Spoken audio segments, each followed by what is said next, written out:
Hello everyone, this is Mark Evans. I am super excited to be here today. I just want to do a quick check and make sure people can see the screen and hear my audio loud and clear. If you could type in that you can hear me, I'd appreciate it. Yes. Nice, a lot of responses here. A lot of people on the call today. Super excited to see that too. Perfect, awesome. Good, let's get going. So I'm going to give everyone on this call, some of you do know me, most of you probably do not know me, so I'm going to give you a little 2-minute background on myself. For the past 20 years, I've been in corporate America, ranging from project management, production management, HR management, things of that nature. Then back in 2000 I think it was 7, I can't even remember dates anymore, I started a real estate investment company with a partner, and we invested in homes. And it's at that time that I got into the online world of training other investors on how to locate and find properties. And my partner and I built up a list of about 3,000 people around the country where we showed them and trained them how to find properties for other investors. Now, we weren't using PLF at the time. I didn't know about PLF at the time, but we were able to build up a list and kind of got the bug for internet marketing and things of that nature. Back in 2009, Jeff offered a product launch manager intensive 5-day training program where he selected 50 people where he was going to train them how to do launches for other clients. And fortunately, I was selected as one of those people and went through the training for about 5 days and then started finding clients and doing launches with those clients for a number of years. My business model changed in the middle of from managing product launches to actually coaching people on doing launches. It allowed me to take on more clients and also was more lucrative for my personal business. About 3 years ago, Jeff offered a coaching program for himself and asked me and about 3 other coaches to help launch that program with him and coach the clients that were in that program. So I was doing that alongside with Jeff and the other coaches. And then for the past couple of years, I've been personally coaching Jeff's high-level Platinum Mastermind students, which I still do to this day, and I also help out with some of the day-to-day operations that go on with Jeff's company, Internet Alchemy. So that's all about me. So to date, I've worked probably on over 200 launches with different clients. So I've seen a gamut of things. So the answers that I give you to the questions are usually on the same theory as Jeff, but I have my own twists and turns and some fun things that I've seen along the way that I interject with some of the questions that I get from my experience and what I've seen out there. So I love doing this. I love taking your questions. I love helping people get their launches off the ground. So I'm looking forward to doing it. We'll do the same thing that Jeff does each week is answer the questions. But before I do that, let me just change the slide here.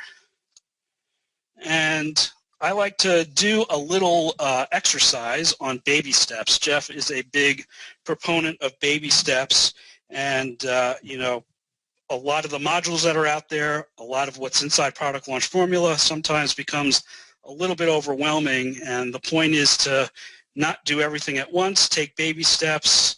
Each little piece will get you closer and closer to having a successful launch.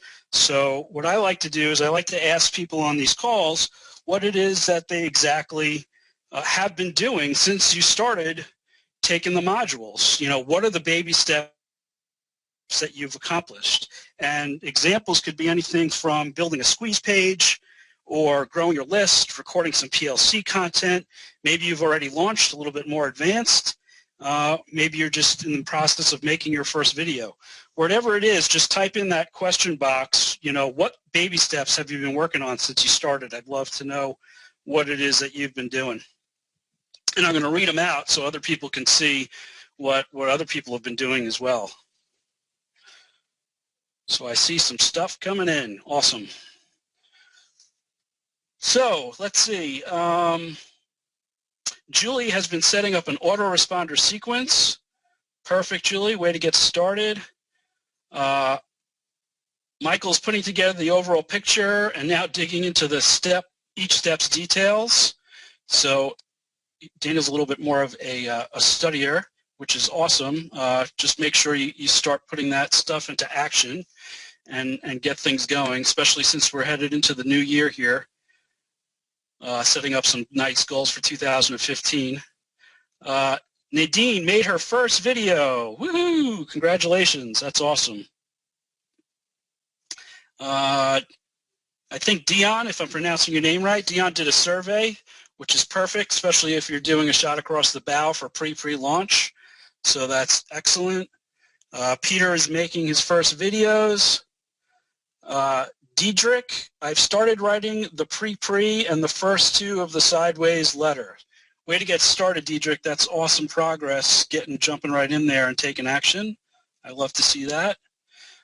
Mike built out whole product and ready to launch now. Mike is jumping right in with both feet. And I'm sure there's going to be questions about that too, which I'll be more than happy to answer. Gord is still thinking about the type of product to create, which I'm sure a lot of people are. And I think one of the first questions I saw here was about picking what type of product you want to create and what to go after. And my best thing, besides obviously creating a list of things that make sense to you, is circle your top 3 and then pick the one that you're most passionate about. And I could tell a quick story about deciding to do my own product, which I was passionate about for most of my life. I built it, I put it out there, I had some success with it, and I realized I wasn't as passionate about it anymore and just scratched the whole thing. So make sure you have that passion when you're going after, because there is work involved and you want to make sure that it's something you want to dedicate yourself to. So Gord, you'll get there, no problem. Let me see.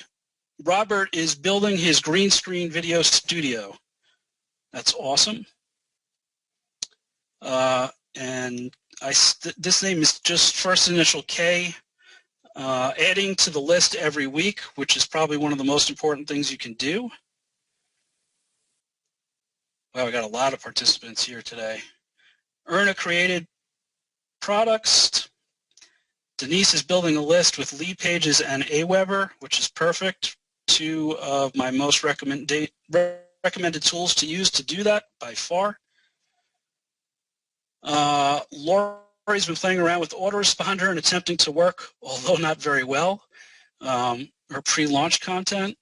All right, Lori, maybe you can ask a couple of questions about that and we can help you out. Jacob is planning the first launch for the coming year. All right.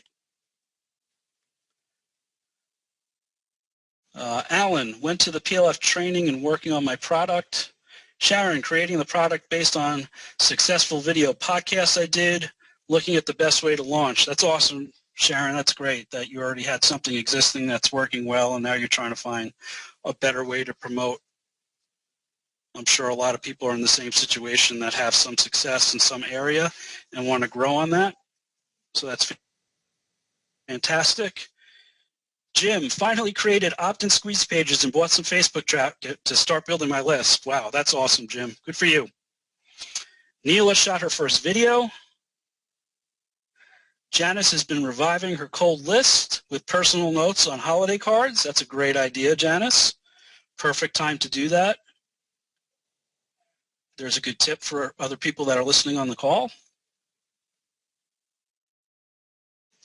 Let's see who else. Peter made a gift for my squeeze page and now collecting emails. 55 up to today. That's perfect, getting started like that. Bo had a website design, set up MailChimp, writing on something for PLC videos. Can't really read that word. Lori's list building also with paid Facebook ads. And Day is figuring out how to convert product to online format and working on launch plan. Wow, this is good stuff. Well, thanks for that. I do this for a couple of reasons. I like to personally see where everybody's at on the call, but also I think reading them out makes everybody feel comfortable that we're all in the same boat here and we're all taking the same baby steps to accomplish our goals. There are people that have done launches on this call. There are people that have, just set up a squeeze page. We have all been in the same spot, and it really doesn't matter where you are as long as you're taking steps to get to where you're going.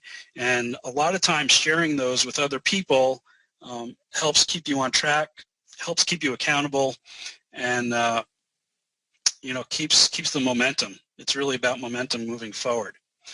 So with that, let me get to the next slide here. This is how you would ask a question. And I'm going to break out my question box here so I can see it. So just give me 1 second. All right. I got my question box. So yeah, if you can raise your hand, you have a little hand you can raise on the control panel there. I can see that on my end, and then I can unmute your line. I also will be looking at the questions that you're typing in.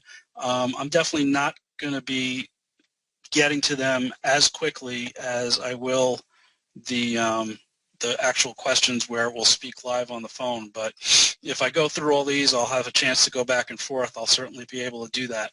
So let's start off with Sharon.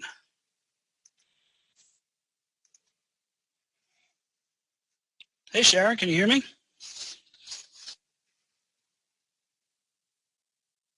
Uh-oh, first question. I don't hear somebody on the other end. Sharon, your line may be muted.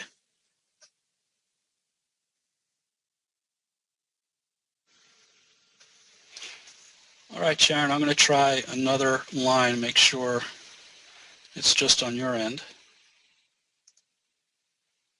Serena. Hello. Hey, how are you? I'm very well, thank you. Thank you so much. And yourself? I'm great. I'm great. Looking forward to the new year. I know it's New Year's Eve tomorrow already. It just snuck up on us. Sorry about that. It did. Okay, I have a couple of questions here. Sorry about the dog. The first one is, do you have tips on choosing what content, like let's say you have a 6-week program or you have a very extensive program, how do you choose what you share in the pre-launch videos? Okay. So what's your market? Helping creative entrepreneurs. Helping creative entrepreneurs. Okay. Yeah. And what do you have in mind? What do you have in mind right now? What direction are you going in right now? In terms of the product. What you want to share in the content? Like what's your idea? Okay, well, how to have a creative business, how to brand a creative business, how to structure a creative business as well. It could also be for coaches. So heart-centered and creative entrepreneurs. All right. So, I mean, there's so many different things you could share. People love to teach in videos. Some people like to just, show inspirational type of transformational things. A key word that you really need to pay attention on whatever you're going to choose to do, and this is for not just you but anybody on the call, is that you're selling transformation, and you need to show that in your videos. And that could be a combination of a whole bunch of things.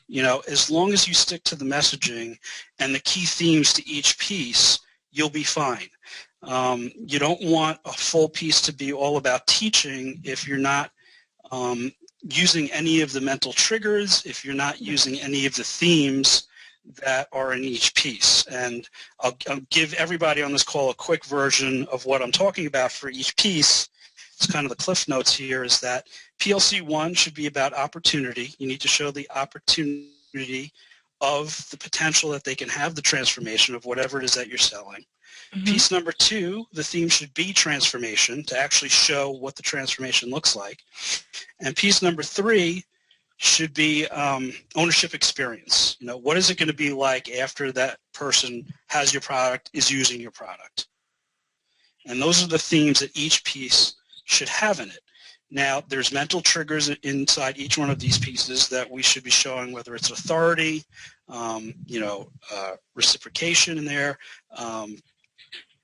there's so many. Scarcity obviously is going to be in there towards the end and things like that. There's just a ton of mental triggers that you're going to have in there, but you want to make sure you're sticking to those themes, whatever it is. So if you're just going to teach, you have to make sure that you're conveying that message. And sometimes you need to do a little bit more than just teaching to do that. And I hope I'm answering your question with this.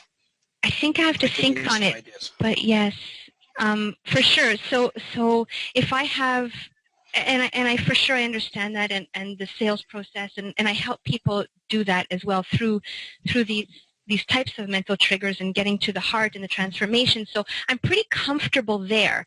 It's if my program is, let's say, 6 weeks of content, and I know that, like Jeff showed in his PLC 123, like one of them was, first you have to teach what was it?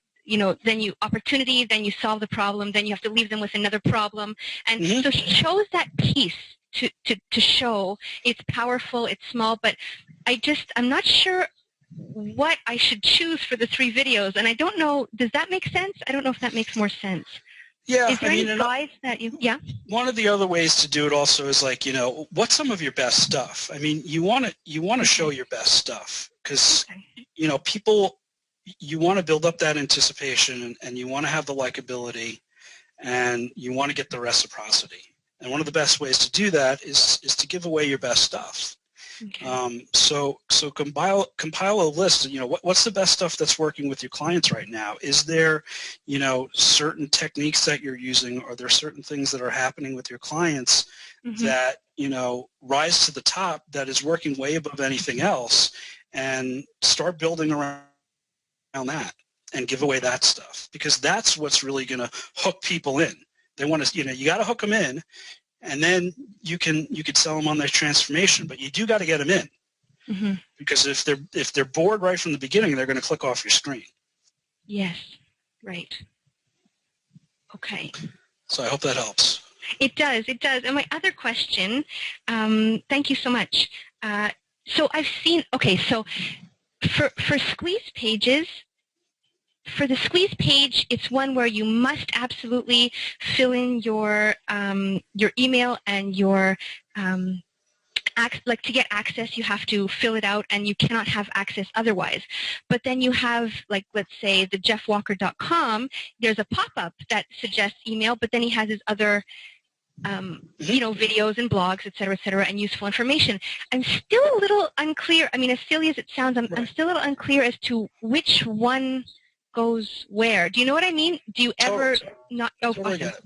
Yeah. So you're using different platforms for different goals, right? So Jeff isn't using jeffwalker.com like he would a squeeze page to get into his launch sequence, right? Jeffwalker.com is there for people to find Jeff on the internet, people that might not know him to come into his world, something that's there 24/7.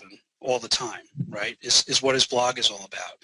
And obviously, when somebody's coming into his world and trying to figure out, if they want to be part of his world and enter in their name and email, there's nothing wrong with using some things that work, like pop-ups. The pop-up works very well on the blog, where somebody might be reading a post or looking at the front page of the blog and they still haven't opted in, to have that pop up as a reminder, hey, you want more of this great stuff that you're reading, just give us your email. So, that's the goal of that site, which is not the goal of a squeeze page for a launch sequence. The goal of a squeeze page for a launch sequence is to get your email right away, hook you right away, to get your email, put you on a list so that we can send you, the PLC content and what's coming next in the sequences. So the goals of the two are different. And okay. So you shouldn't, I understand you being confused by it, but you should think of them separately. Okay. And so would you start then, let's say, as my thing is I'm sort of like shifting a little bit my area. So I sort of built up a little community somewhere, and it's amazing and it's great, but I'm changing directions a little bit. So it's almost like I'm starting from scratch, but I'm not. So I'm trying to, shift some of the people who would be interested in my new products and services. So do I set up then my own website and stay with the blogs and week after week sort of, give that valuable content, and then wait and set up a launch? Like, okay, we're if you want this video, and then do I mail it out to everybody? I hope I'm not confusing you, or do you know what I mean? I'm not sure of like the time frame of everything, or who I'd mail the launch thing to, or why would I do two different? I'm sorry. I hope my question makes sense. No, you have a lot of questions in there, but I'm going to try to simplify it for you, because my philosophy is simple is best, and you got to start with the baby steps, like I talked about. So one thing at a time, because if you do too much, you're going to be overwhelmed, and that kind of stunts your progress. So the way that I'm hearing it. So do you have a list now? It sounds like you have a community. And how many people are on the list? 600 something. Okay, so it sounds to me the idea with the 600 something is you want to see if the 600 something people are interested in the new stuff that you're about to put out, correct? Yes, or who they would know who would be interested. It's a slightly different field, just a little bit. Right.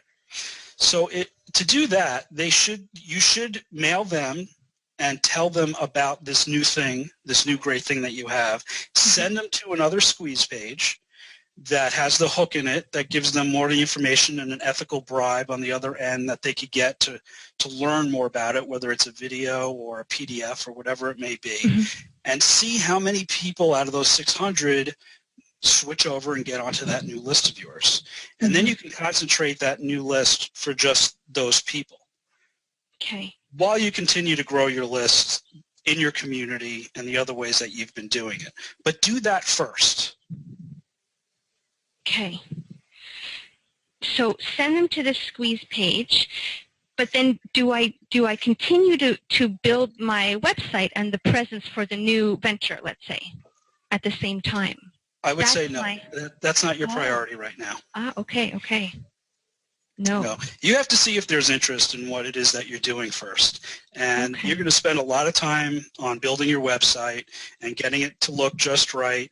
And you don't need to do that right now. You need to see if there's interest, because if there's no interest, what a waste of time of building all that stuff, right? You want to find out what's going on first, and if there's interest, and then build around that. So you want to get people over onto a new list, see if there's interest, and then start building off of that. And that's the baby step for you. Okay. And then this list is going to get the launch sequence, and then a product, or just continue with... Yeah, that's up to you. I mean, now we're getting further down the line. I don't know what it is that you want to ultimately, sell them, but at first I'm thinking this is where you have to start. Right. Okay. Okay. I think I'll figure it. Thank you so much. I know it took a lot of time. I appreciate it. No, that's okay. I think it helped a lot of people on the call, because there's probably other people in the same situation, I'm sure. Okay. Thank you. Take care. You too. Bye-bye.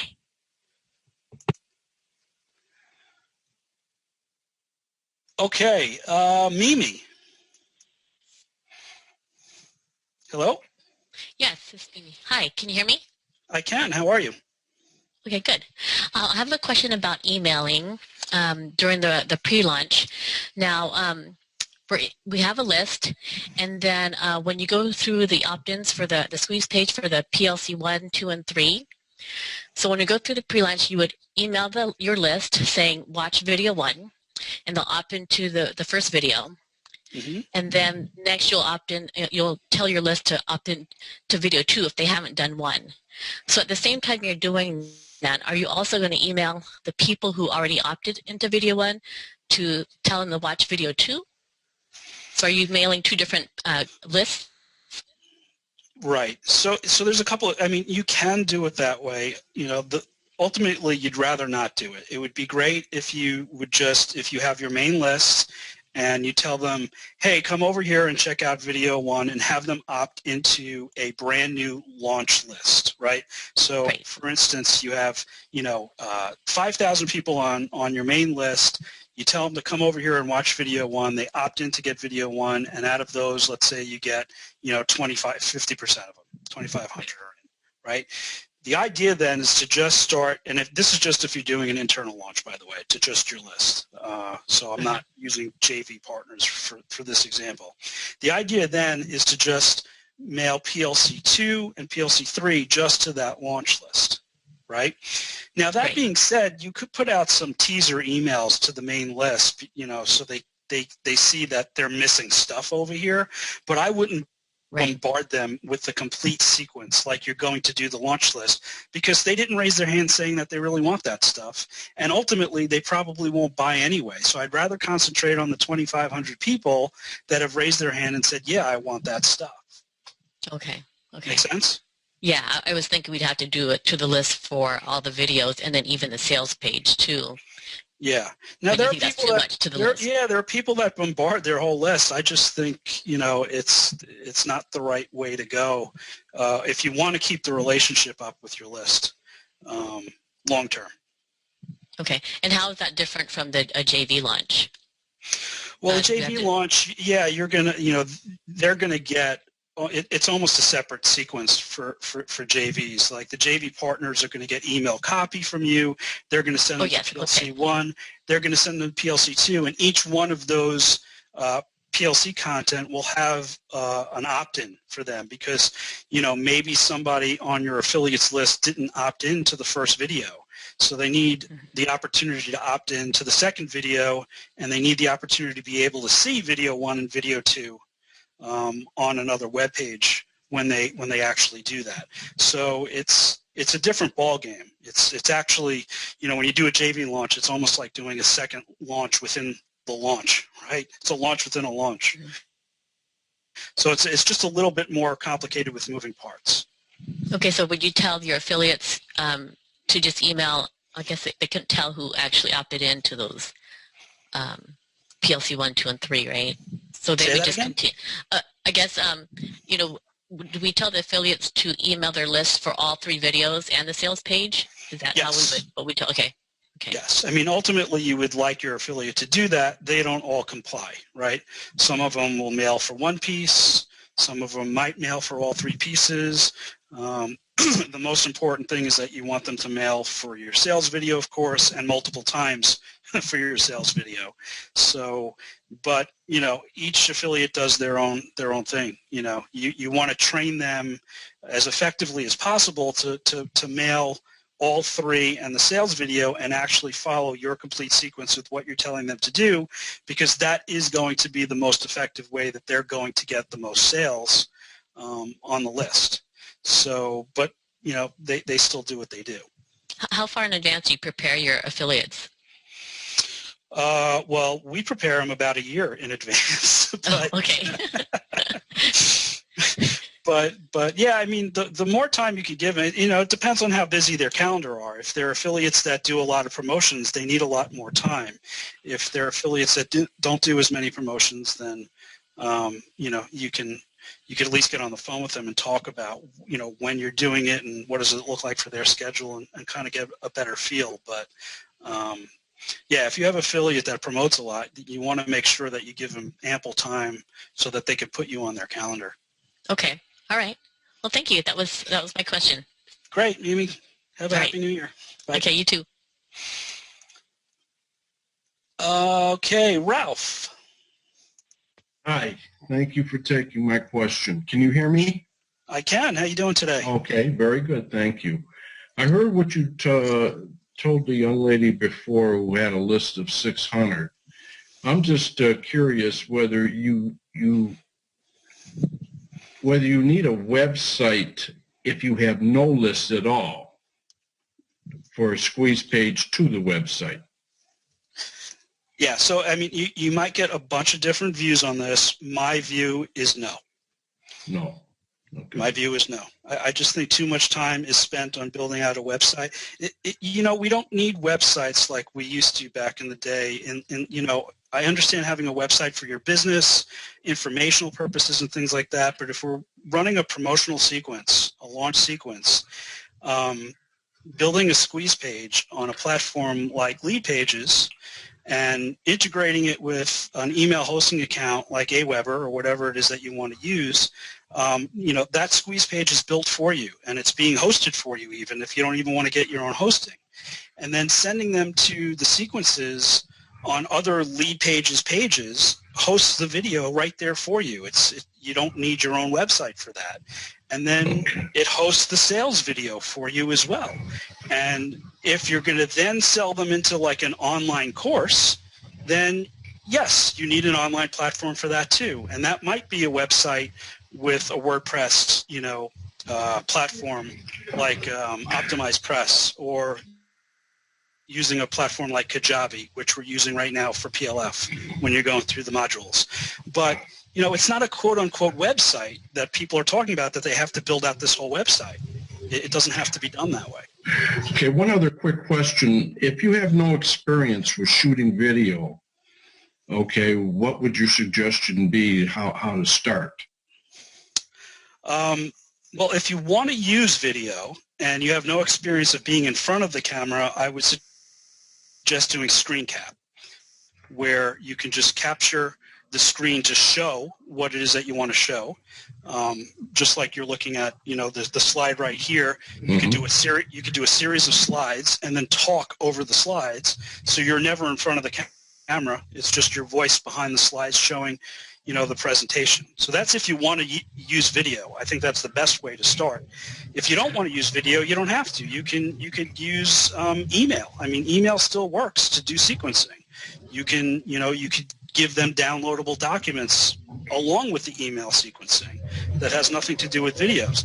Video is going to just be way more effective. It's been proven.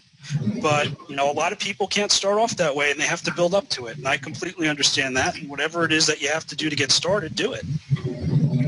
Okay.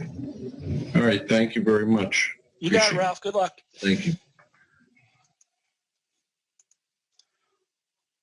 Okay. Let's see. Next I have, I think if I'm pronouncing your name right, it's Zeely, but please correct me if I'm wrong. Hello? Yes, hello. How are you? How do I pronounce your name? Saily. Saily. Okay. How are you?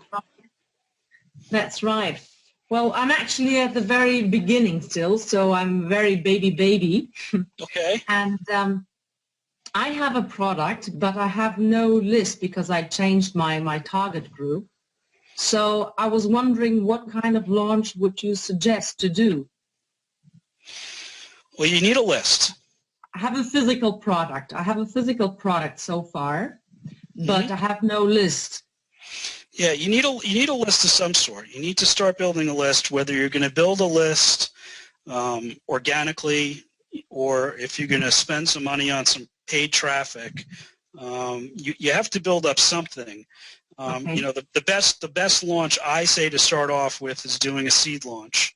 And the best way that I've seen people do it is to build up a list of about 300 people, whether you're using paid or free traffic, whatever you have to do, and get about 30 paying members to join your seed program, and then deliver that program live over a series of webinars and build your product out of that.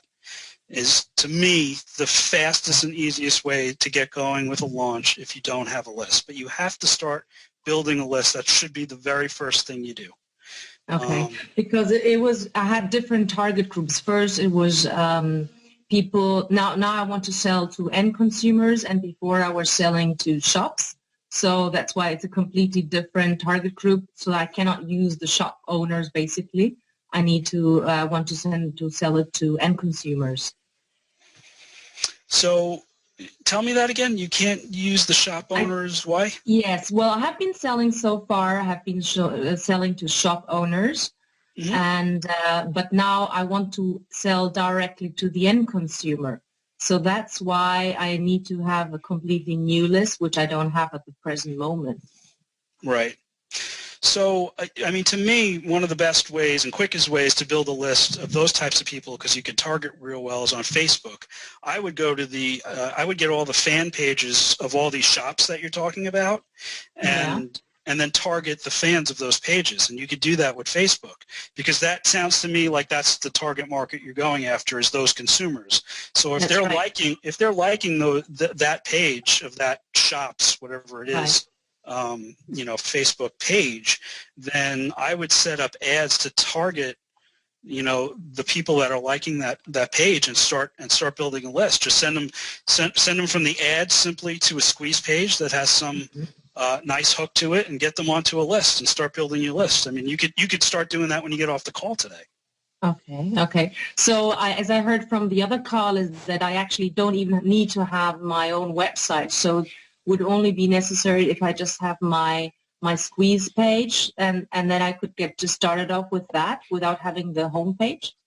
You need a squeeze page, you need an email hosting account, and you need something to give them as an ethical bribe. So, there has to be a reason why they're going to put their email address. You have to give them something.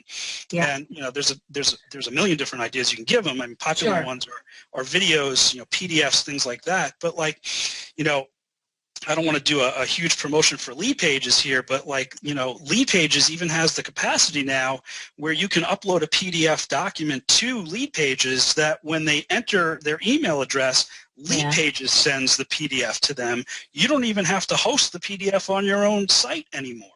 So that's why I say you don't need your website. There's so many cool new tools out there now that you don't have to invest in that. At first, I definitely think you should have a website, but to get started, my answer is no.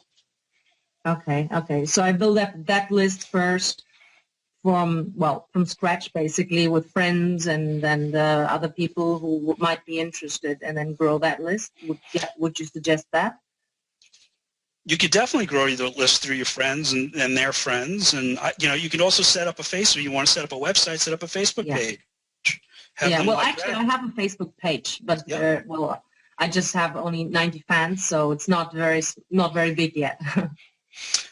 Yeah, but you'll be surprised. Those 90 fans could help share a post for you that would send people to your squeeze page that you set. Right. And those 90 fans just referred, another maybe, 20, 30, 50 more people that are now on an email list. And that all counts. It all works. Yeah. Okay, got you. Yeah. Oh, great. Well, thank you so much. I'm very happy. Yeah. All right, great. Good luck. Bye. Bye. All right, we got Mike C. Hi, Mike. this is Mike. How you doing? Good. Thanks for pulling me in. This is cool. So I have a quick question. Been with PLF for a while, had a successful seed launch, and the first internal launch went well. I've been doing it for about 3 months. Here's the question. I'm looking at the future launches, and I like the way that Jeff has been rolling his launches out. It seems like he's doing some public launches as well as maybe quiet or evergreen launches, and I want to model that. Can you tell me the schedule of launches, say for PLF, and how that model looks, maybe over a year? Right. So I'll talk about the two types of launches you're talking about, and I'll try to give you some direction here. So Jeff only launches PLF, his big JV launch, once a year at this point, which he just obviously went through the past few months. But you're also talking about evergreen launches. Now, look, there's a bunch of other things that you could do. You can, launch different products over the course of a year, maybe quarterly. Once a quarter is nice if you have different products to do. But yes, you could also set up an evergreen sequence. And, an evergreen sequence a lot of times runs a couple of different ways. An evergreen sequence can continuously running. True evergreen would be somebody opts into your list and they immediately get put into an email sequence that sends them to pre-launch content and then ultimately gives them the sales video so that they can purchase. And that's continuously running at all times. We have not done it that way. We do it in batches, okay? And that means that we take a period of time of new leads that come in and we'll send a launch sequence to that batch that comes in. So it's more of a batch process than it is a true evergreen. And that's periodic. There's really no set system. I can't tell you that that's something that we do every 2 weeks or every month. We do spend some time discussing when the next one should be, why it should be, does it make sense to do it now or not. what new leads are coming in, where are they coming in from. So there is a lot of discussion going on making that decision. But when we do make the decision, we take all the leads from one period of time to the next period of time and then release the sequence to them. Does that make sense? Okay. It does. And you just threw me a little bit there at the end because you said there's no specific time period, like you're not doing it weekly or monthly or quarterly. What is your determining factor? Say, how many people are in the sequence? What kind of factors are you looking at? Yeah, sometimes. I mean, you know, if we look back on a given month and there's, you know, let's say 100 leads, it, you know, it doesn't really pay to run a sequence to the 100 leads, or should we just wait until some more leads come in? I'm making that up, but that's definitely a determinant without a doubt. So that's definitely one of the things we look at. And, you know, people come into Jeff's world and will come into your world from all different methods. You know, we do have different platforms. I was just talking about Jeff has a blog. You know, Jeff also has, you know, productlaunchformula.com. Jeff has other products that he sold. So people find out about Jeff through different ways, right? So depending on where they are, you know, product launch formula might not make sense to all people at all time. He also has the book. The book just came out, you know, over the summer. So now we're getting a lot of leads coming in from the book. You know, so a person that buys a book for $7 or $11 on Amazon might not necessarily be ready to buy a $2,000 product. So these are the things that we look at. You know what I mean?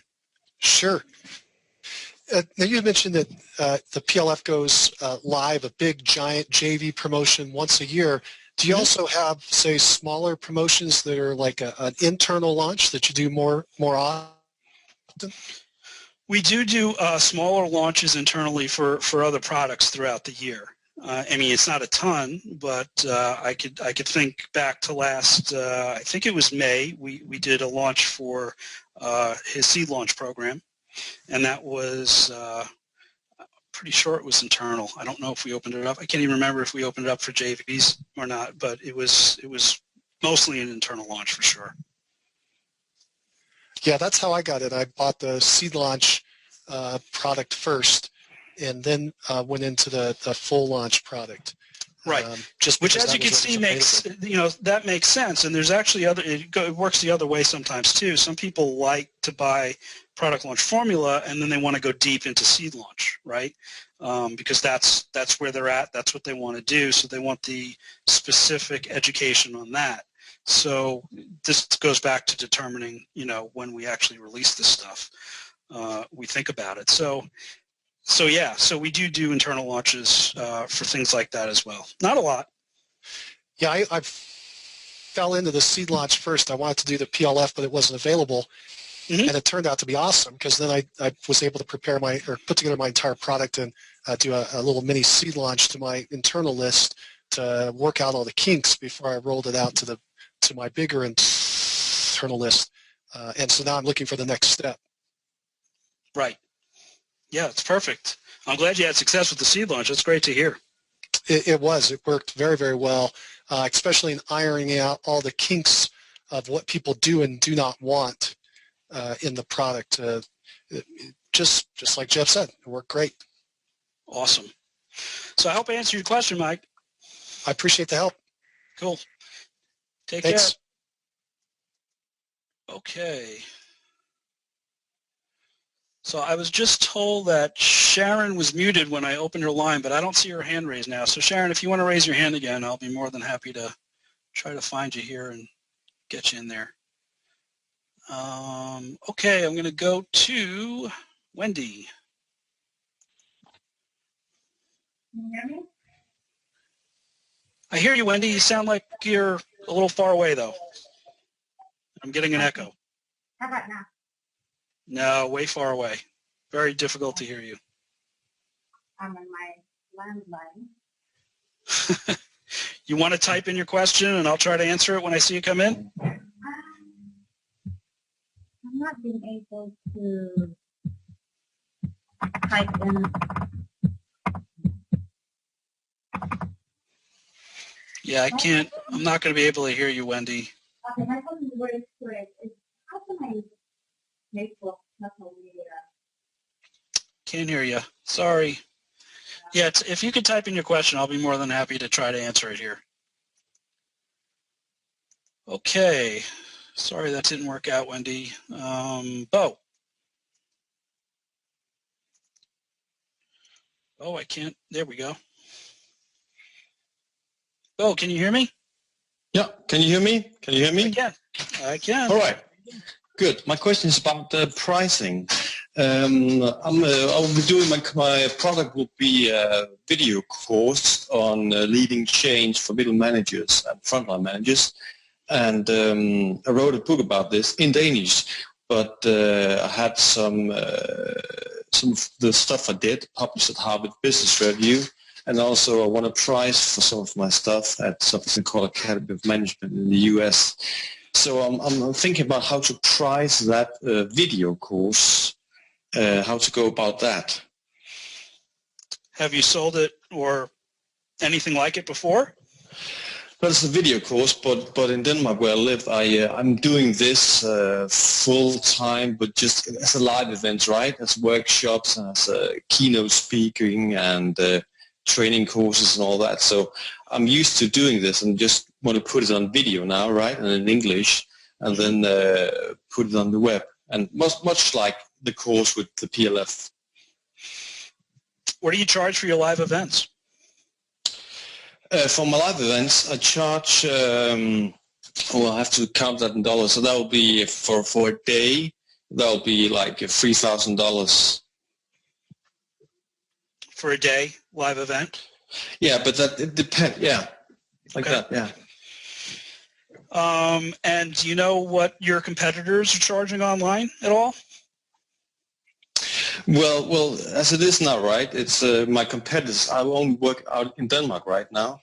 But if I should go do a video course, it'll be in English, so it'll be the whole world, right? So it's a different game there, and I can see that they're charging for something like video courses on leadership. They're charging everything in between like $500 to $1,000. Okay, so this is not going to just be Denmark. This is also going to go outside. Yeah, this is going to be international. It's not interesting to do just in Denmark because, well, I can do that live anyway. It's 5.5 million people. So it doesn't make sense. It makes sense to go international. Also, when I've been publishing for the Harvard Business Review and stuff like that. So I think it has more potential. Right. And are you well known in Denmark in your market? Do people recognize you? And you're one of the top speakers there, or something like that? Yeah. On this topic, yes. I mean, so it seems to me that your positioning definitely should be high end.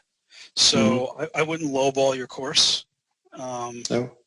At all. I think you should keep your positioning that, you know, you're a high-end speaker in Denmark and your stuff is quality stuff and show the social proof of that. Yeah. And, you know, show all the places, the publications that you've been in and things like that, and just build on your positioning. And, you know, you should probably charge high-end for an online product because of it. Yeah. And do you have any idea, like, what is high-end here? Because, like, Jeff is doing $2,000, and he's also been doing something that's even more expensive. And do you have any idea about what is high-end? Yeah, you're still trying to break into a new market here, so it's, you know, it'd be difficult to come out and say, hey, my online course is, you know, $5,000. But you know, to me, I don't see why it can't be $997 or $1997. I mean, I don't know your complete business, but those are the numbers I'd be starting at. Okay. So $997 or $1,997, something like that. Yeah. $1,000 to $2,000, I think, is going to be your range. Yeah. Sure. Okay. Does that help? Yeah, it did. It did. All right, Bo. Cool. Thanks. Good luck. Yeah. Thank you. Bye. Okay, we have Judy. Hi, Judy. I don't hear Judy.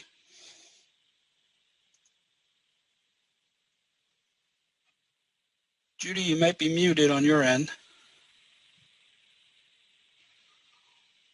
All right, we'll go on to Cheryl. I don't see Cheryl now.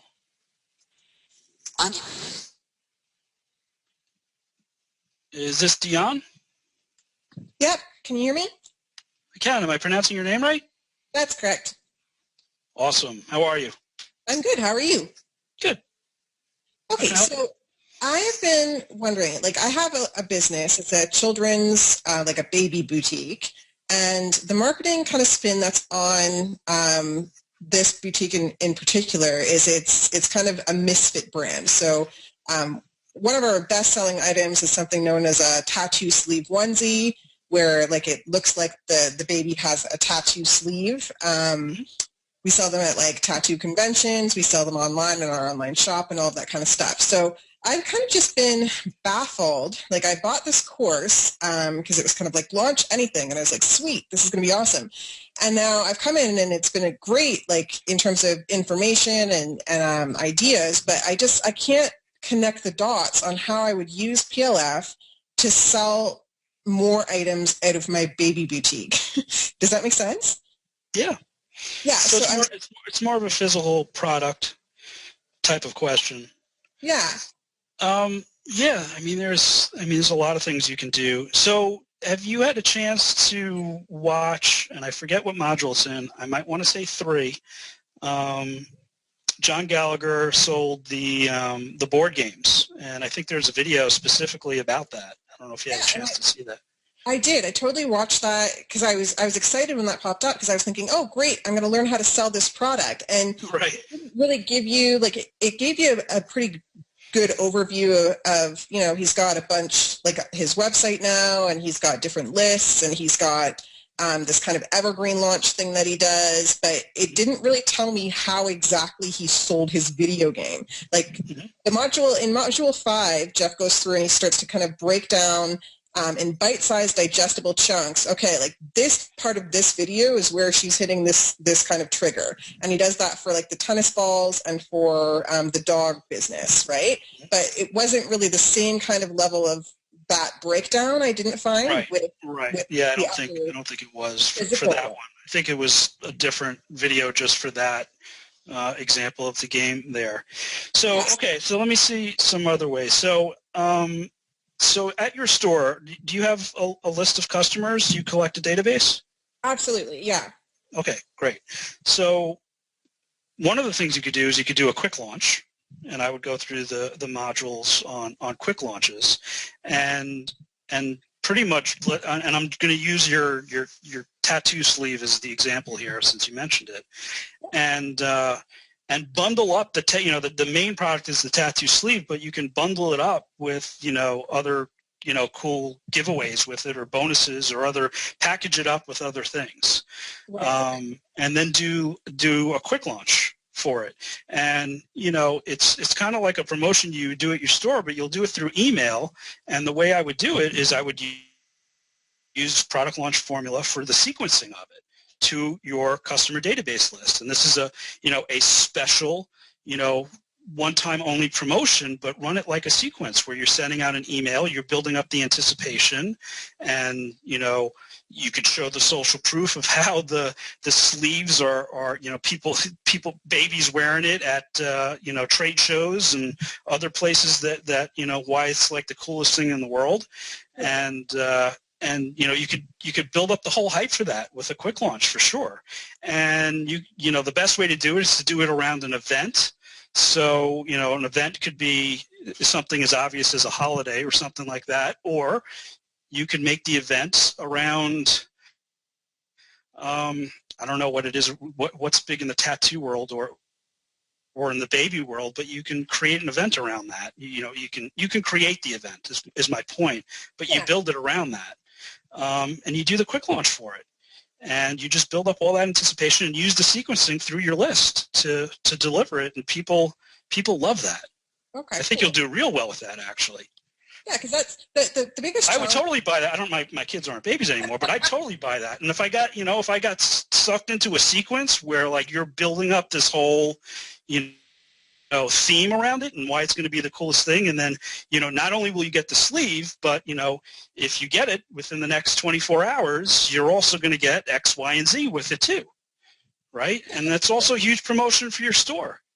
A great idea, because it's kind of been a challenge for me to figure out, like, what I've been doing, what I've been pulling in from PLF is kind of like the storytelling aspect of it. So for me, when I bought the PLF program, like, I was right in the middle of a relaunch and going through some of, like, I have the book. That's how I was introduced to Jeff. I bought the book on Amazon, and then I was like, I'm going to do this. Like, he has in the book the case study links. I'm going to go there and look at that. And then I was just like, there's another course. And I just kind of, like, I was drinking the Kool-Aid all the way down the line. So basically, when it came to kind of using some of the things that he's taught, like the storytelling, being likable, all that kind of stuff, like, that's what our brand was built on, but that's what we kind of infused into just even the about pages. All of our product pages tell a story, like Jeff says, like all that kind of stuff. But it was just challenging for me to figure out, okay, well, like, how do I kind of relaunch this? Like, how do I,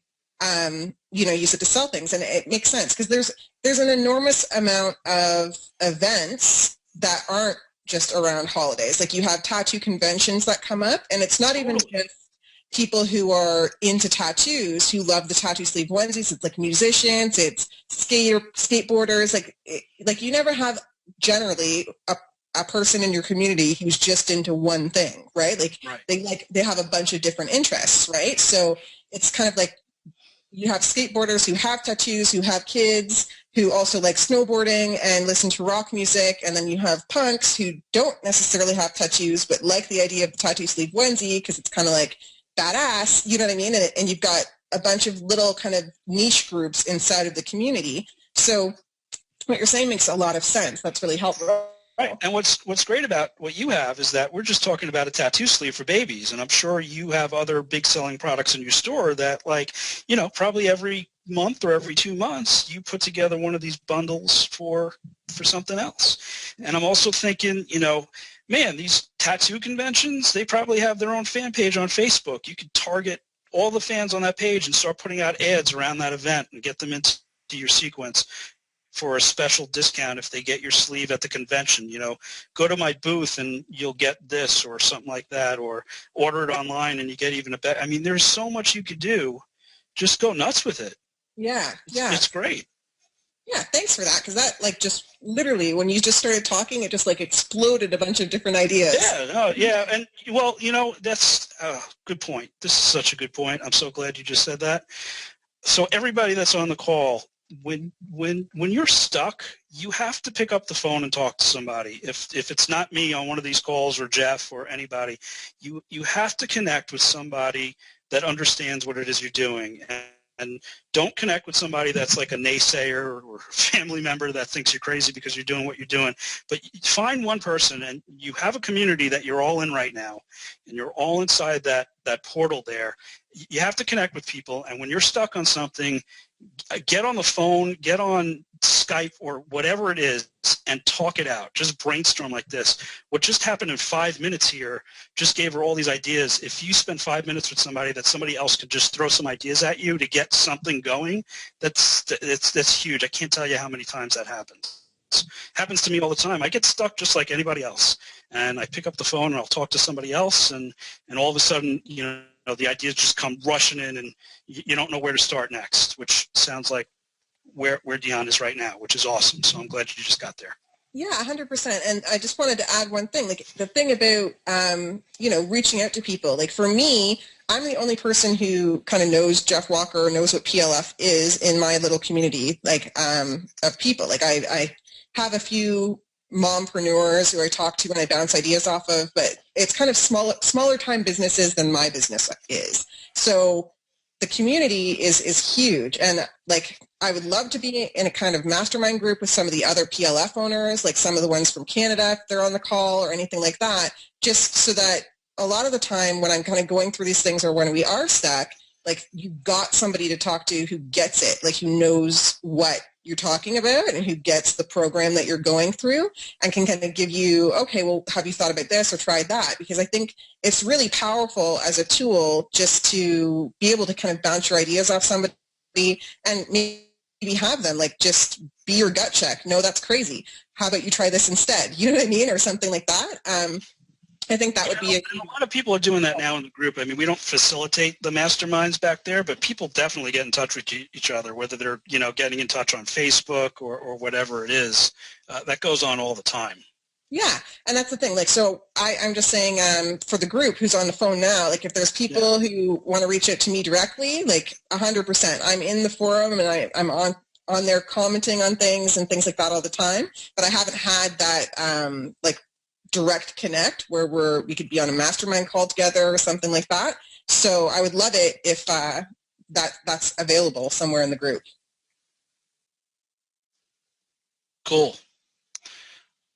You know, I'm just reading something here, Dion. Somebody else mentioned that you could do a contest for one of your tattoo sleeves.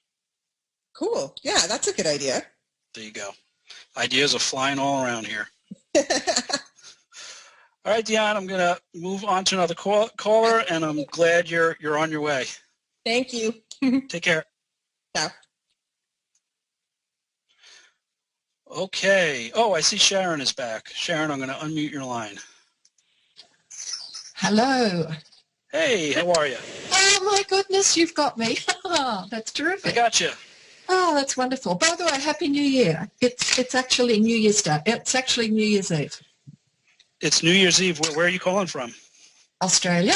Nice. Perfect. And it is New Year's Eve, so you're behind the times. I'm really sorry to tell you. We are. I know. We're trying to catch up. We're trying to catch up. You never will. Okay. Well, not on time anyway. Right. Okay. Well, now, okay. I have been doing content for a while, but not paid traffic, not products. I had a video podcast series on iTunes, just a free one, and it was very successful. So I've now turned that into a product. Well, I'm nearly there. I'm halfway through. It's quite a large product. The nature of the beast says it has to be a large product, but it is quite consumable. The videos are only, around about 8 minutes, 9 minutes, 10 minutes at the most long, but there are 34 of them. So it's been quite an effort to do it all. Now, I have a list of 2,800. That has diminished because I haven't been doing a lot of list building.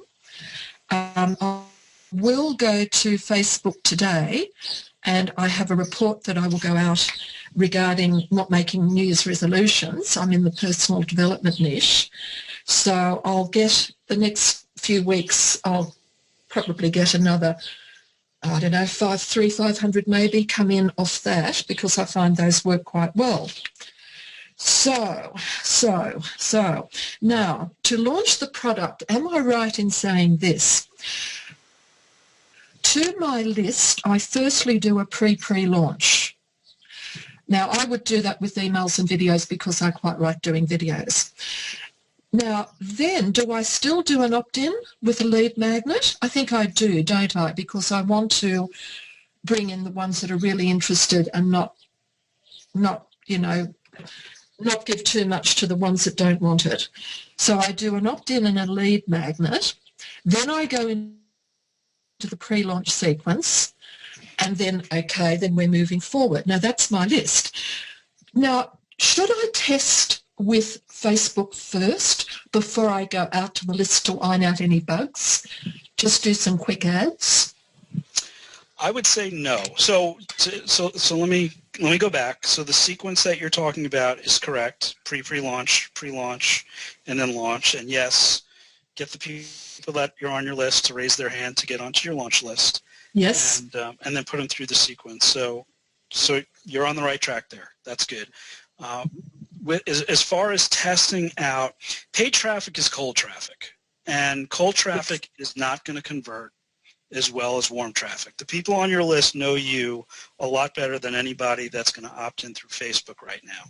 So I would rather, as you say, test on a warm list to see if I have a converting offer. Now, with that said, and I'm a big tester, I love to test things. One of the things that you can do is you don't necessarily have to release your launch sequence to your whole entire list, right? You might have, you said you had 2,800 people on your list.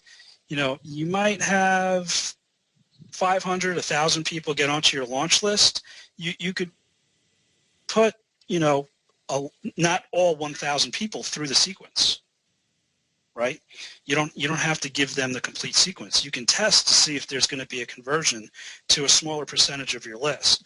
I'd rather see you just do it to the whole launch list that you have, but if you are going to test, I'd rather see you test on a warm list than on a cold list. And once I know I have a converting offer, then I'm good with spending on traffic. Okay, so therefore you would prefer to see just go out to the whole list, which is great. I'd be quite happy to do that.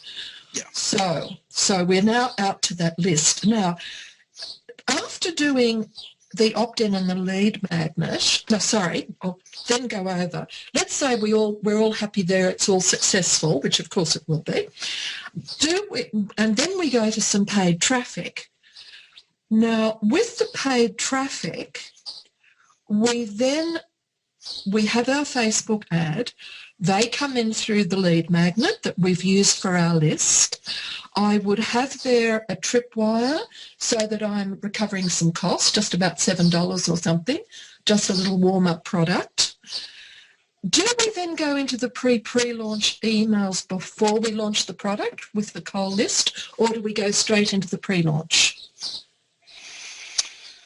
Well, it depends on what, I mean, if the lead magnet is about, and it's cold traffic, and if the lead magnet is about the product that you're going to sell them in the, you know, at the end of the launch sequence, yes, then you don't have to do pre because you're already leading them in through your lead magnet, and they're already aware now that you're getting them the information. You know, they're already receiving the shot across the bow, as Jeff calls it, for pre-launch.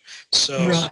You know, they're expecting something to come because they just got interested into your squeeze page. So yes, there isn't much more that you need to do for that cold traffic, if that's in your sequence like that, to get them into the pre-launch content and then to the sales video.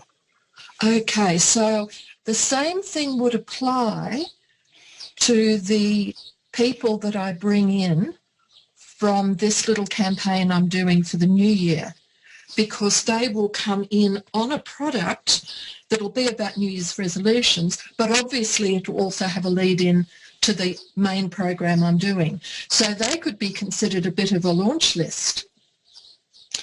Potentially, yeah. I mean, you know, going back to your testing question, I wouldn't mind doing a pre-launch to my entire list to make sure that I'm in the right, you know, if I'm sending out a survey about, you know, what's your biggest frustrations or problems and trying to get some information. If I'm using the survey as a shot across the bow, it doesn't hurt to get from your list the data that you need to make sure that the product that you're going to ultimately sell them and the pre-launch content that you're ultimately going to put together makes sense and is fluid, showing the transformation of something that they want and that they're interested in.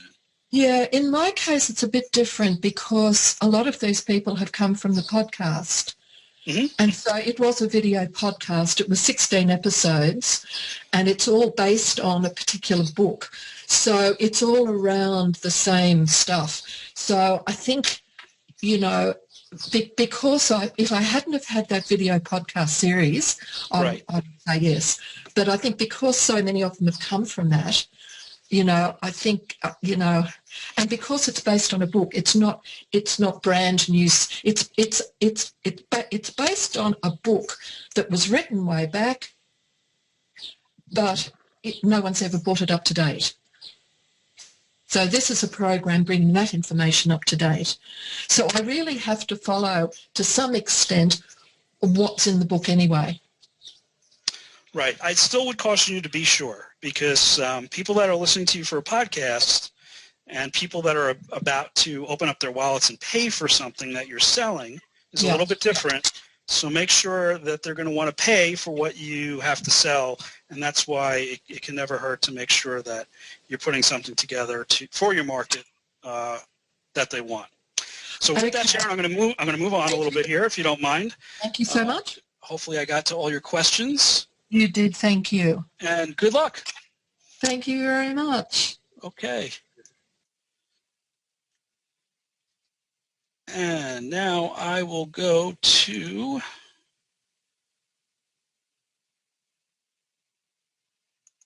let me see, Maria. Oh, hi, how are you? Good, how are you? Good. Thanks for taking my question. Sure. I have a website. My market is highly sensitive people, and I provide alternative health and personal development information. Okay. And I started it 4 years ago, and 2 years ago I did a survey to find out what the major concerns were, and it was a very extensive one. And I had over 500 people respond, and that led me to create a foundation program, online courses for this group. And I've just completed them. Well, I've just completed part of the foundation course, and so I'm just at the beginning of trying to monetize. So I'm getting into my first launch. So I have this umbrella title to it. It's called There's Nothing Wrong with You, a special program for highly sensitive people. And the first course is on identity and understanding your gift as a highly sensitive person.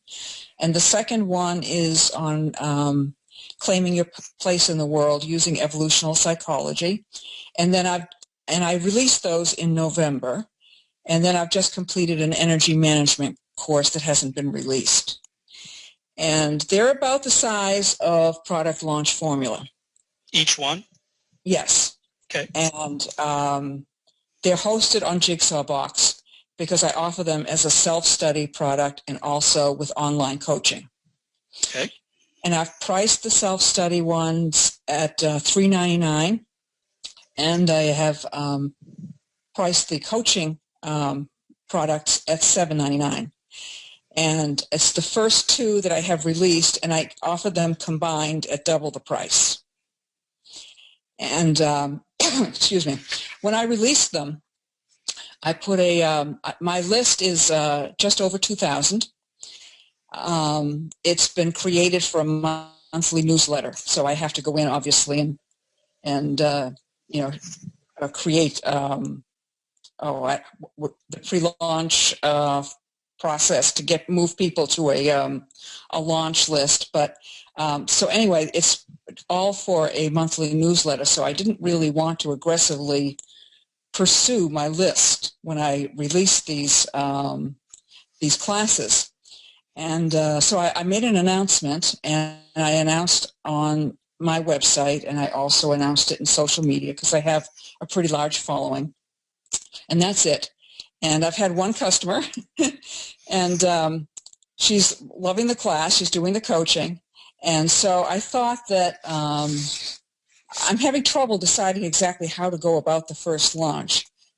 She's doing the second class on finding your place in the world.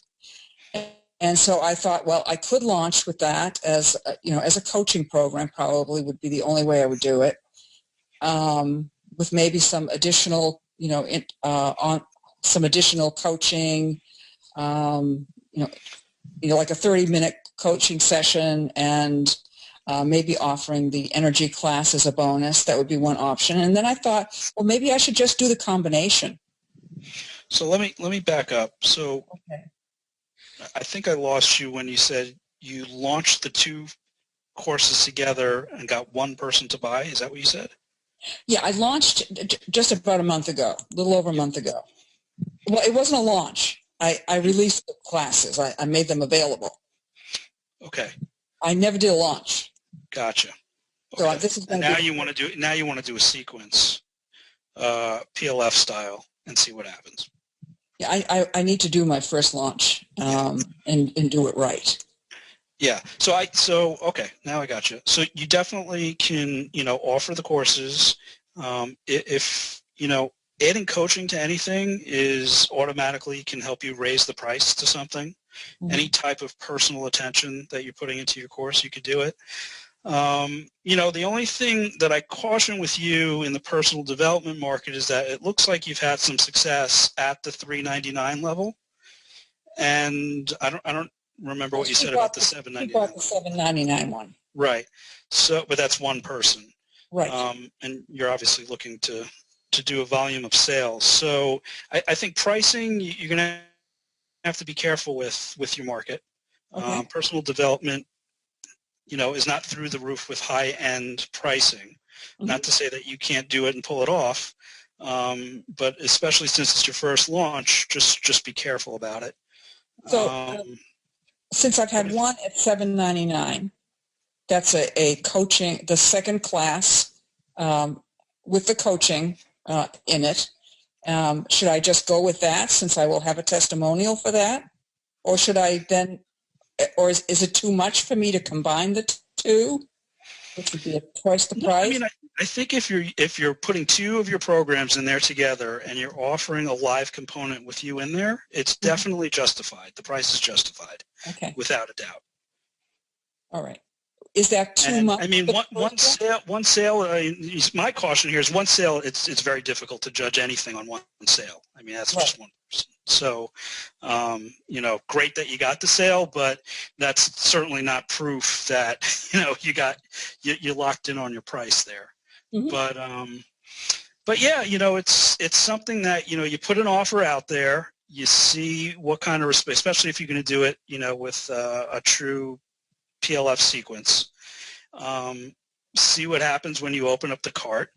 And, there have been plenty of launches that I've worked on where we might have messed up on the price at first. We open up the cart and we have to shut the cart down right away and reconfigure and put it back out. I mean, until you close your cart, that offer is still negotiable, right? So there's no one way to do this. There's a lot of things that you can do. And then you could also add other bonuses. Right now, having a live coaching component is awesome. Mm-hmm. Do you think it's too ambitious to offer the combination for the first one? I guess that's my big concern. So does your how warm is your list that you're going to be promoting to? Well, I've been mailing to them for a couple of years now. And I get are they responsive? Well, I mean, I haven't been promoting products or anything. No, I know, but are they responsive as far as communicating with you and loving your stuff and talking about the posts that you're if you have a warm list, it really doesn't matter how big it is. If you have a responsive list and they love your stuff, they're going to want to buy your stuff. Okay. All right. Yeah. I was just concerned that I was being overly ambitious for the first one. Yeah, I mean, you definitely have to take into account. I don't want to tell you it's a slam dunk, right. But it just sounds like what you're offering. If you have a really warm list, it sounds like you're on the right track. Okay. All right. Maria? Thanks a lot. Have a good New Year. All right. Good luck. Same to you. Okay, that was Maria and Robert. Hey, Mark. How are you doing? Good. How are you? Oh, good. I guess you can hear me.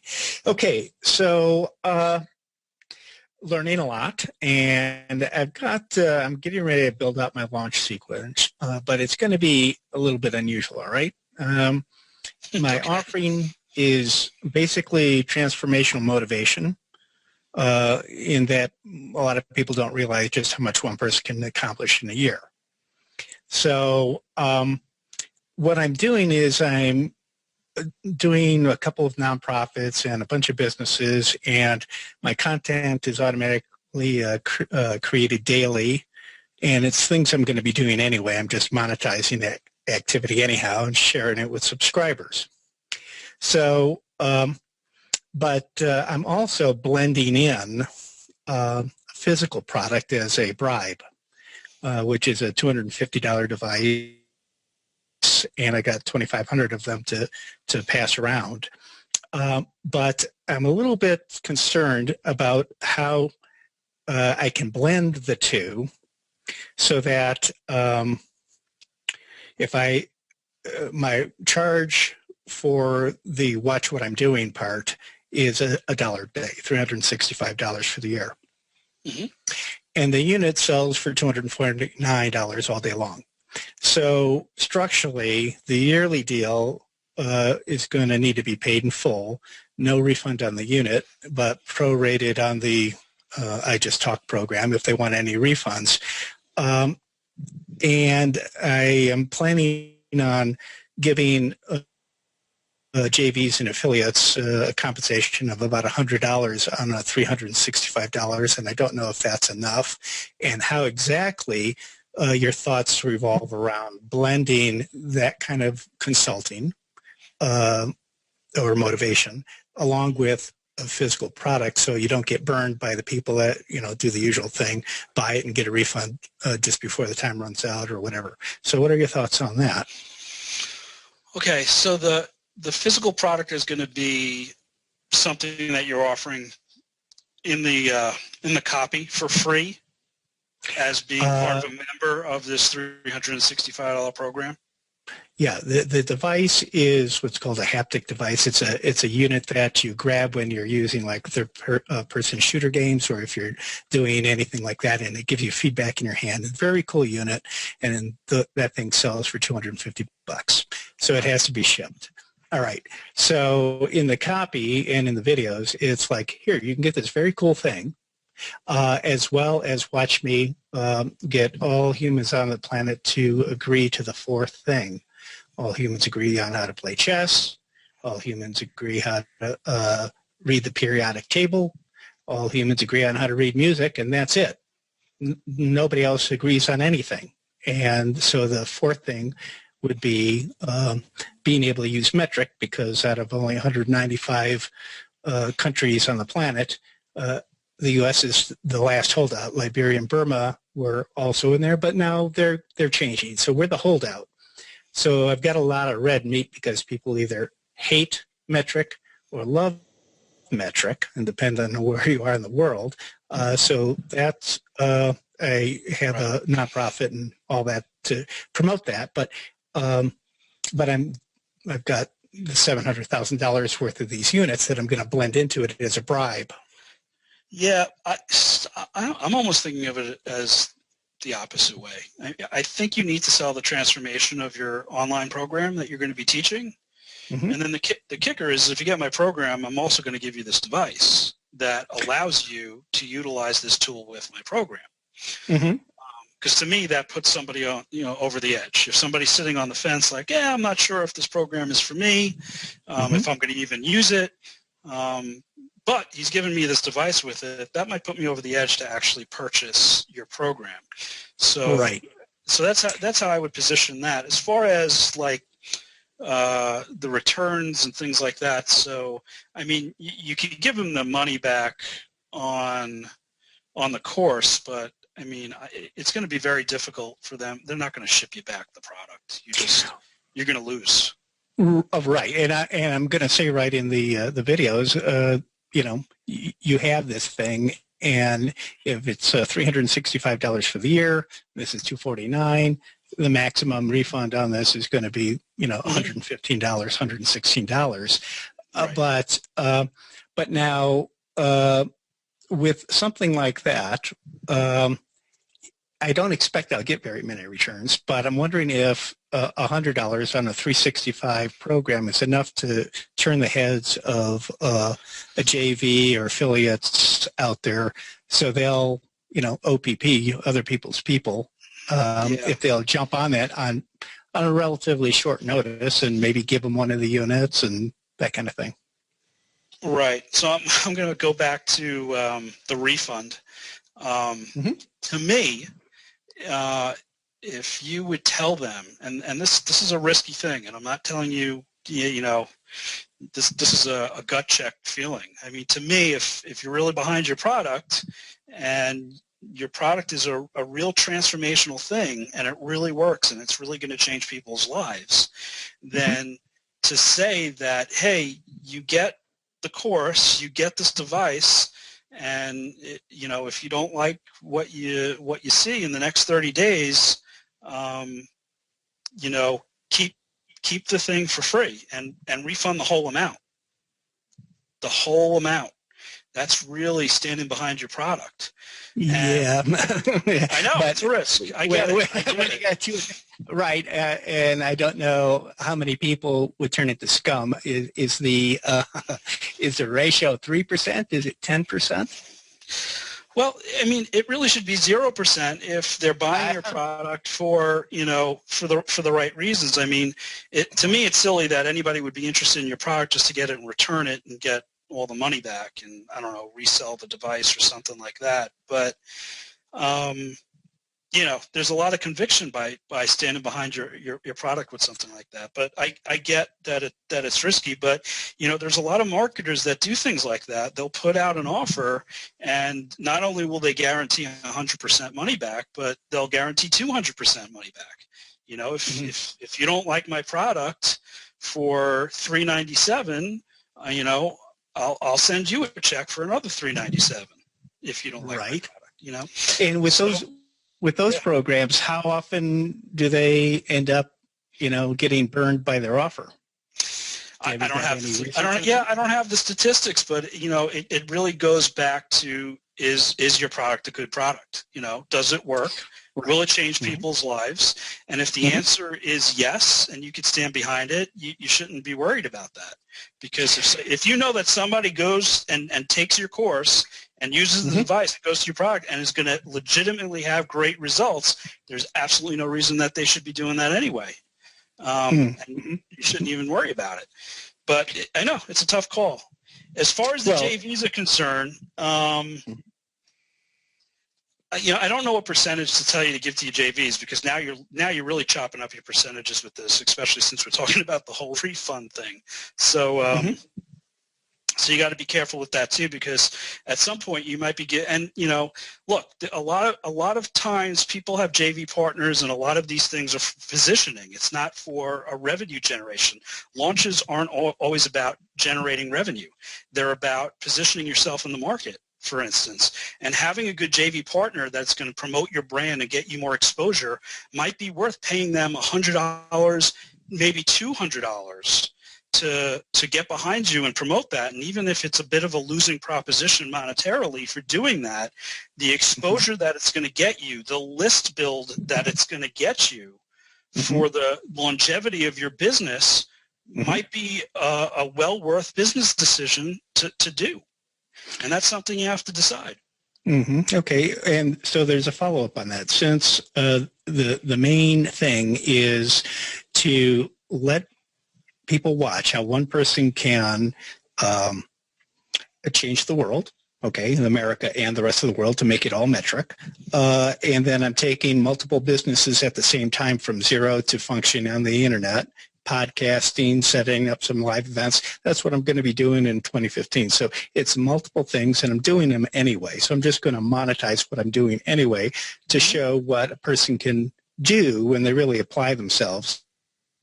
And I think that'll be interesting to a lot of people. That, you know, a lot of people don't start. They stop. I want to get them to stop stopping and start moving, and watch how someone fearless gets things done on a daily basis. So I think that that is something that is palatable for a lot of people, because most people get hung up on their fears rather than doing things, right? So, so, you know, but I'm not sure if JVs and affiliates are going to think that's red hot. I think they will, but. Well, the best thing with JVs is JVs want to see data. So, you know, I always recommend doing an internal launch first, so you have data to show them. It's much easier to go to them and be like, here's what I did, here are my numbers, and here's what I'm offering you, and would you like to get into a business arrangement here, because I think it'll be profitable for the both of us. And without that data, it's more difficult to do. That's not to say that people don't have one or two JV partners that would be more than happy to promote to their list because, you've had relationships with them for, a million years and they'll do that. That definitely happens all the time. I just think if you're looking to do, a wider spread JV type of a launch, you need to build up that data for them for sure. And how small a sample are they going to figure is valid? That's up to you. I mean, you're going to give them the numbers based on probably percentages and things like that. They're not coming in, they're not looking through your QuickBooks and checking, right, every penny that comes in. But, you need to be honest with them and tell them, here's the conversion rates and here's what I did. But, if some of them are getting really picky with what those numbers are, they might not be the right partner anyway. But, you got to be honest with them and say, look, this is what I did. It doesn't necessarily mean this is what we'll do together, but here's my baseline. And that's the best you can do. Well, yeah, and since a lot of products are only $29, $19, and this is $100, it seems like it'd be enough to turn some head. It depends. It depends. Oh, really? Okay. Well, that's what I needed to know. So, all right, Robert. I'll free up for everybody else. Thank you so much. Good luck. Thanks. Okay, wow, it has been 90 minutes already. So I am going to take 2 more calls since we are heading into the new year here. I'm feeling extra giving here, going over time. Ron. Hey, Ron.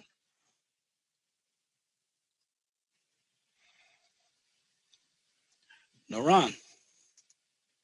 Okay. I think it's Mary Carmen. Hello? Yes. Hello. Hi, can you hear me? I can.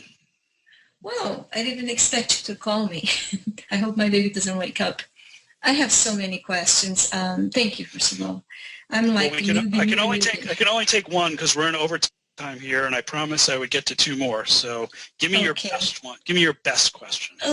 I'm so confused with everything that I'm learning. I think because I'm so new at all of this. So I've started building my list on Aweber.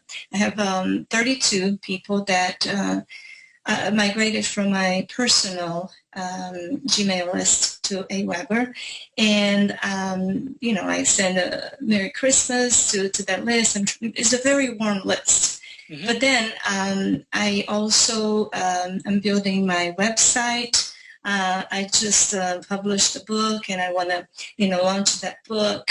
I have I got a what's it called, Facebook fan page, and I'm kind of also trying to build that way. So I got a couple of people that came from there. So, what I understood from one of the answers to a question is that if you buy traffic, because you need to build your list, I don't have the 300, people on my prospect list in order to do a launch. So if that's what truly I need, then how do, and buying traffic is cold list. So how do I go about it then? I exhausted all my personal resources in bringing my family and friends, I got you. Okay, yeah, so I don't want to misinterpret, buying cold traffic and you're not going to be able to do a launch and get data. The best thing to do when you're just building a list and you're using paid traffic is to build the list with the paid traffic, but do a seed launch. Okay? And a seed launch is you're trying to get about 30 people to buy your product. So if you're running that paid traffic and you're building up this cold list of, let's say, 300 people combined with, the few people that you got onto your Aweber list from your personal emails and things like that, you then want to get the list to about 300 and then run a quick sequence. It's only a couple of videos. It's not the full 3-video pre-launch content sequence, and get them to buy into your seed launch of whatever, topic you want to sell them on, and do it live and do it over a series of 5 calls over, you know, maybe one a week, maybe twice a week, however you want to do it. And each week you're gathering data. You're finding out what worked right on the call. You're giving them a survey before and after the call. You're finding out what topics they still need to learn about your particular subject. And you're kind of, you know, each call is building on the next one, and you're recording all this, and now you can turn this into your product, and you're also still growing the list at the same time, but now you have something that you know the market wants and needs and has already purchased from you that you could go now and package up and sell again and keep growing. And that's the best thing you can do to get started.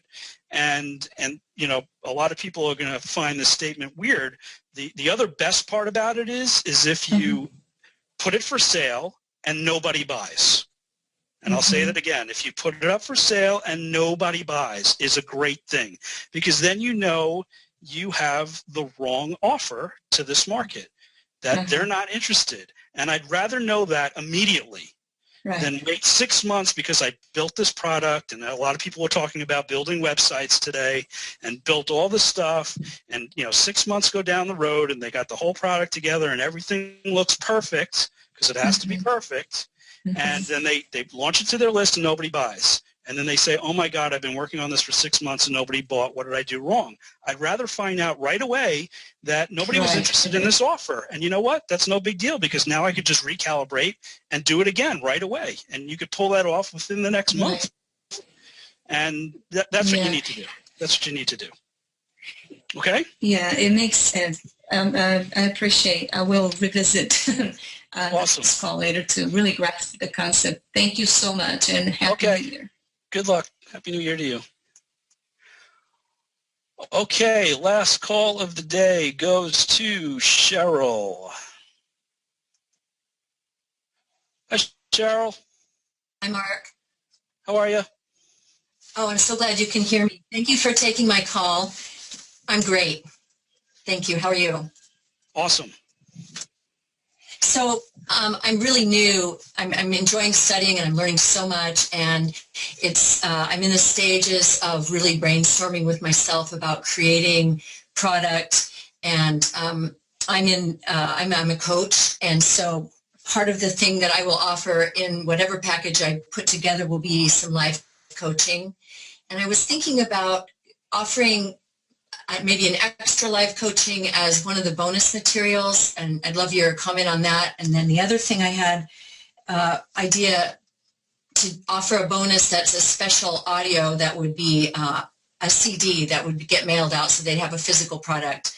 And there would be a limited number of those available, and I'm not sure how I would navigate that. If I would, you know, limit the enrollment to cover that, and I mean, it'd be awesome if I got that many subscribers to where I maxed out the availability of the bonus audio. That would be fantastic. So I'm just trying to, and again, I'm in the beginning stages, so this is all swirling around in a really big picture way for me as I'm putting things together. Yeah, so to me, this is more of like a deliverable type of question for your actual offer. And if you're asking me if I agree with coaching, I love it, love coaching. If you're asking me about physical, you know, delivery on something in an offer, I love that too. So both, love. As far as what you could do with the audio that you're sending out, you know, there has to be scarcity in your offer. That, you know, one of the things that you have in your offer is that, you know, either something is ending at a specific period of time or something might be going away. And in this case, you could say, hey, we only have, you know, 100 copies of this audio. This bonus is being offered today, but once the first 100 is gone, and that could be by tomorrow, or that could be, you know, maybe the last day before the car closes, or maybe never. But once they're gone, they're gone. So you better get in now.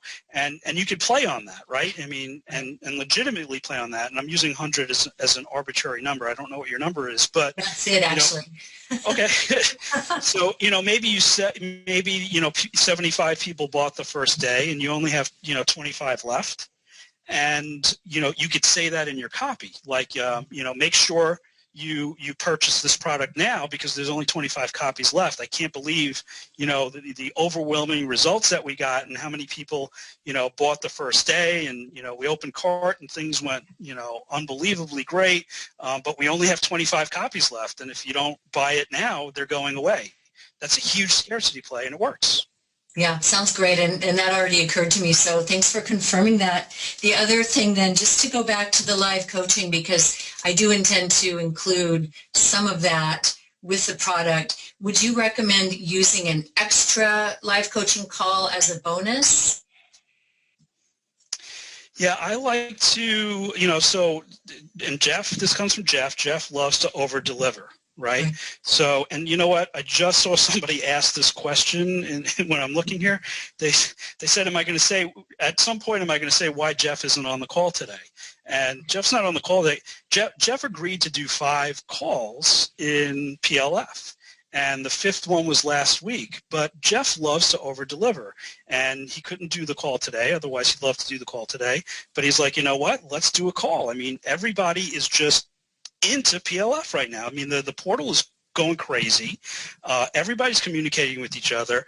The response that we've been getting to these coaching calls every week has been the biggest turnout that Jeff has ever seen since he's released PLF, week after week. So we want to keep the momentum going for you guys. So if Mark needs to get on a call, Mark's getting on a call, you know, and Jeff will be back. You know, he's got to take some time for himself too. And he only promised 5 calls, but he wants to over deliver. He's going to do more calls. That's what he does. And you should do it too. Great. You need to over deliver. Oh, and I'm so glad to hear that. And I just want to say I'm very excited today because normally I have to leave the webinar before it's finished to go pick my daughter up from school. And since we're on break, I get to be here for the whole thing. So I feel like I've just won a prize having my question be answered. Thank Awesome. you so much. And you're also the last one for the day before the new year. And for everybody that doesn't know it, these calls are recorded, and we usually post them within 24 hours in the portal. So if you miss any of the calls, I highly recommend you go back in there and listen to them, download them, whatever you got to do, because they're valuable. I can't tell you how much I learned about PLF by listening to Jeff's calls when I first got started too. Listening to other people's questions and the answers. You know, everybody has the same, you know, questions at some point of their launch, whether they're just starting out, in the middle, or the end. So it's just great hearing, you know, different points of views from people that are going through it, from Jeff, from me, from John. John will be doing some calls also. It all works. Yes, thank you. And actually, I was going to appreciate and acknowledge that I do miss Jeff. However, I'm really happy to hear another voice in the mix. I think it's great. The diversity is valuable. Awesome. Appreciate it. All right, guys. Thanks, Cheryl. Have a Happy New Year. Thank you. You too. And Happy New Year to all the other PLF owners. Woohoo! Okay, so we are going to wrap it up here. You know what? Let's see. I'm going to try something here. I put a poll together because I've never used this inside GoToWebinar, and I'm going to send it out, and let's see if you guys got it. I'd love to know what module you're on inside PLF. So if you could just click on that, that actually helps us out big time to see where people are at, to focus on these questions for calls going forward. So, oh, awesome. People are answering this. This is cool. I don't think we've ever used this before, and I just saw it today. I was like, hey, let's play with this function here in GoToWebinar and see how it works. So while you guys are putting in your poll answers, I thank you so much for being on the call with me. I appreciate you all being present here through the end. Like you just heard me say, there will be other calls. We will post them in the portal. We will send out emails so you're aware when they are coming. We might take a little bit of a break here because of the new year, but we'll definitely get back in there. So I look forward to seeing you all inside the portal and hearing about your launches and what's happening. And good luck to everyone, and have a very happy, healthy, and safe new year. Take care, everyone.